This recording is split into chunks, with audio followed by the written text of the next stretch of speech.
I, Sara Zimmerman Duterte, do solemnly swear that I will faithfully and conscientiously fulfill my duties as Vice President of the Philippines. She may not like my answer.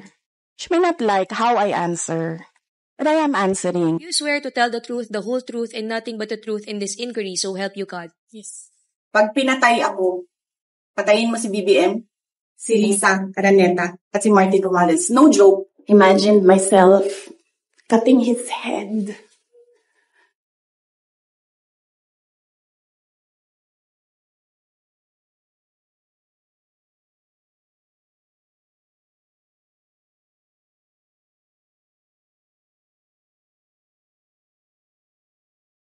Noong 5 ng Pebrero 2025 ay inimpeach ng House of Representatives si Vice President Sara Duterte matapos beripikahin at pirmahan ng 215 House members ang Articles of Impeachment laban sa kanya. Alinsunod sa Article 11 ng ating konstitusyon, hindi na kailangang magsagawa ng impeachment hearing ang House kung ang Articles of Impeachment ay pinirmahan na ng 1/3 ng lahat ng miyembro nito.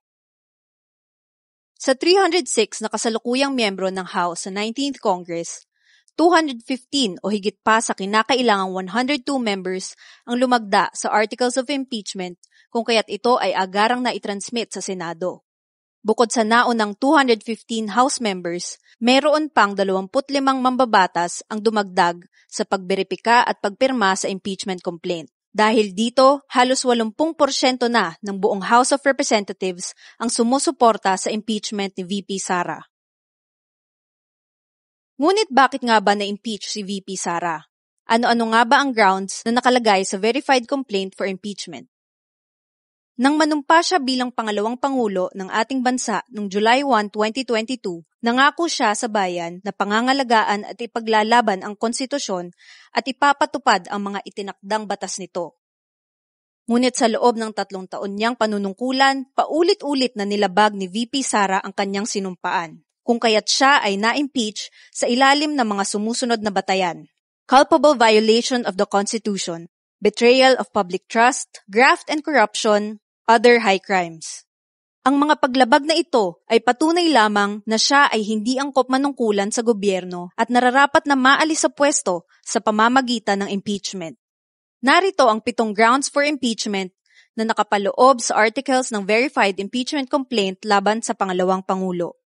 Nakasaad sa Article 1 na si VP Sara ay nagkasala ng betrayal of public trust, nakagawa ng paglabag sa konstitusyon at high crime sa kanyang live press con noong November 23, 2024. Huwag kang mag-alala, ma'am, sa security ko. Kasi may kinausap na ako na tao. Sinabi ko sa kanya, kapag pinatay ako, patayin mo si BBM, si Risa Araneta, at si Martin Romualdez. No joke. No joke. Nagdilin na ako, ma'am. Pag namatay ako, sabi ko, huwag ka tumigil hanggang hindi mo mapatay sila. And then he said yes. May naunang pahayag din si VP Sara na nagsasabing nais niyang putulin ang ulo ni Pangulong Bongbong Marcos. Gusto ko tanggalin yung ulo niya ba? Imagine myself cutting his head. Nakapaloob naman sa Article 2 ng Verified Impeachment Complaint na nagkasala ng betrayal of public trust si VP Sara dahil sa maling paggamit at paglustay ng public funds. Sa 2 taon ng kanyang panunungkulan bilang pangalawang pangulo, nagkaroon siya ng direktang kontrol sa confidential funds na nagkakahalaga ng 612,500,000 pesos na ginastos sa hindi maipaliwanag na paraan. Ayon naman sa liquidation report ng OVP, ang 2022 confidential fund sa halagang 125 million pesos ay na-liquidate at na-disburse mula December 21, 2022 hanggang December 31, 2022 o sa loob lamang ng 11 araw kung saan 4 pa rito ay non-working holiday. 16 million pesos mula rito ay ginamit para sa maintenance at rental ng safe houses na ang ilan ay nagkakahalaga pa ng 200,000 pesos kada araw. Lumalabas na 11,363,636 pesos and 36 centavos ang ginastos ng OVP kada araw mula December 21 hanggang December 31 mula sa confidential funds. Gumamit din ng gawa-gawang pangalan tulad ni Mary Grace Piatos, Kokoy Villamin at iba pa ang OVP sa kanilang acknowledgement receipts ng confidential funds.